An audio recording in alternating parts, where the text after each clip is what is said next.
అందరికీ నమస్కారం అండి. ప్రశాంత్ కిషోర్ రాజకీయాల్లో పెద్దగా పరిచయం అక్కర్లేని పేరు. ఎందుకంటే ఎన్నికల వ్యూహకర్తగా అందరికి కూడా తెలుసు. ఎందుకంటే నరేంద్ర మోడీ, దాంతో పాటుగా అమర్ సింగ్, జగన్మోహన్ రెడ్డి ఇలాగా చాలామందికి ఎన్నికల వ్యూహకర్తగా ఆయన వ్యవహరించారు. మొదటిగా చూసుకున్నట్టయితే ఆయన గుజరాత్కి సంబంధించి నరేంద్ర మోడీని అధికారంలో తీసుకురావడానికి ఆయన యొక్క చాకచక్యం, దాంతోపాటుగా నేను వ్యూహాలు పన్నాను అని చెప్పుకుంటూ ఉంటారు.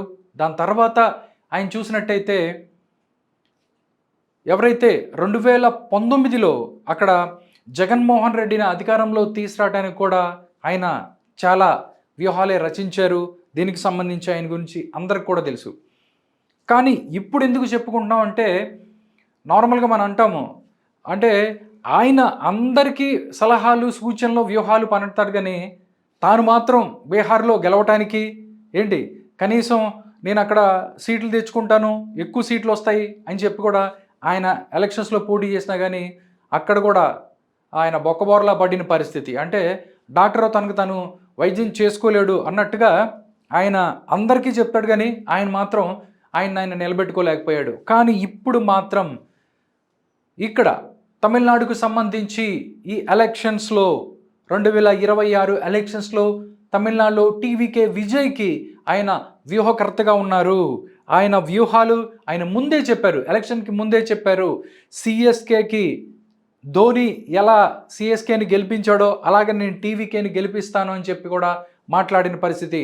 అప్పుడున్నప్పుడు అందరూ కూడా ఏదో పిచ్చోడు మాట్లాడుతున్నాడు, బీహార్లోనే గెలవలేకపోయాడు, తనకు తానే గెలవలేకపోయాడు, ఒక పార్టీ పెట్టి కనీసం ఒక్క సీటు కూడా తెచ్చుకోలేకపోయాడు, ఈయనేం గెలిపిస్తాడు అని అనుకున్నారు. ఎందుకంటే దాని తర్వాత అంతకుముందు మమతా బెనర్జీ కూడా ఆయన పనిచేశాడు, 2-3 సంవత్సరాలు పనిచేసిన పరిస్థితి. ఈయన వ్యూహాలు ఎలా ఉంటాయో మీ అందరికీ తెలుసు. చాలా డ్రామా స్క్రిప్ట్ లాగా ఉన్నటువంటి పరిస్థితి. కానీ ఇప్పుడు 2026 ఎలక్షన్స్కి సంబంధించి మాత్రం అలాంటి స్క్రిప్టులు, డ్రామాలు ఏమీ చేయలేదు. ఎందుకంటే 2026 ఎలక్షన్స్లో తమిళనాడులో ఎలాంటి డ్రామా చేయకుండానే ఇప్పుడు చూస్తున్నట్టయితే అక్కడ టీవీకే పార్టీ అధికారంలోకి రాబోతుంది. దానికి సంబంధించే అక్కడ విజయ్ ముఖ్యమంత్రి కాబోతున్న వేళ ఆయన మాట్లాడిన వీడియోలు ఏదైతే ఉన్నాయో ఎక్స్లో ట్రెండ్ అవుతున్న పరిస్థితి బయట. నిజంగానే ఆయన చాలా కాన్ఫిడెంట్గా చెప్పారు, డెఫినెట్లీ టీవీకే గెలవబోతుంది అని చెప్పి మాట్లాడిన పరిస్థితి. ఒక్కసారి మనం ఆ వీడియోలు ట్రెండ్ అవుతున్న వీడియోలు ఏంటో ఒకసారి చూద్దాం. Absolutely. What about the arithmetic reality? The commitment is to go alone. Go alone? Yes, absolutely. I don't see that changing. He goes alone, he stands a very good chance. How do you define good chance? Good chance to win Tamil Nadu. 118. Winning is 118. Yes, keep this video and play it when the result comes in Tamil Nadu. Right, ఇది video. ఈ వీడియోలో ఆయన ఏం చెప్పాడో నిజంగా చూసుకున్నట్టయితే, అలోన్గా వెళ్తాం మేము, ఎవరిని కలుపుకోం, బీజేపీ కానీ దాంతోపాటు మిగతా వీటిని కలిసి మేము ఎన్నికలకు వెళ్ళము, అక్కడ టీవీకి సొంతగా వెళ్తుంది అని చెప్పిన పరిస్థితి.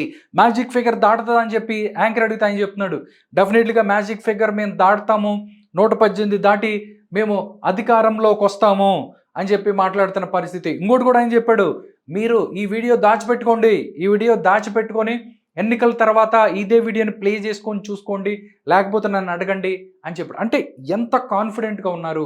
ఇటు పక్కన విజయ్ అవ్వచ్చు, ప్రశాంత్ కిషోర్ అవ్వచ్చు, అక్కడ ఏమి డ్రామా, ఈ కైండ్ ఆఫ్ డ్రామాలు కూడా ఏమీ లేవు. ఒక రకంగా చూస్తే విజయ్కి పార్టీ పెట్టిన దగ్గర నుంచి ఎన్నో ఆటుపోట్లు కల్పించారు, రకరకాలుగా మాట్లాడారు. బీజేపీకి సంబంధించి చాలామంది నేతలు ఎవరైతే ఉన్నారో వాళ్ళు కలవమని చెప్పారు, దాంతోపాటు ఆయన మీద కేసులు పెట్టారు, దాంతోపాటు ఒక పక్కన పర్సనల్ విషయాల్లో కూడా భార్య చేత విడాకులకు సంబంధించి కూడా ఎదురు తిరిగేటి చేసిన పరిస్థితి. దాని తర్వాత ఇవన్నీ కూడా వీటన్నిటిని కూడా తట్టుకొని నిలబడ్డాడు విజయ్. అందుకని ఇప్పుడు అంత విజయం వచ్చింది అని చెప్పుకుంటున్నారు. ఇలాగే కాదు, చాలా మాట్లాడారు. ఇంకో వీడియోలో కూడా ఆయన చెప్తే సిఎస్కేకి ధోని ఎలాగో అలాగే నేను టీవీకే పార్టీకి నేను వెనుకుండి నడిపిస్తాను, నేను గెలిచేటి చేస్తాను, మా వ్యూహాలు అలా ఉంటాయి అని చెప్పిన పరిస్థితి కూడా ఉంది. ఒకసారి ఆ వీడియోని కూడా చూద్దాం. There is so much of chatter in the name of MS Dhoni. He is the only Bihari who is more popular than me in Tamil Nadu. Dhoni is more popular in Tamil Nadu than Prashant Kishore, but make no mistake, next year, when I contribute and I help you win, then I will be taking over Dhoni in popularity. Do you agree or not? Do you? No, not everyone has not answered.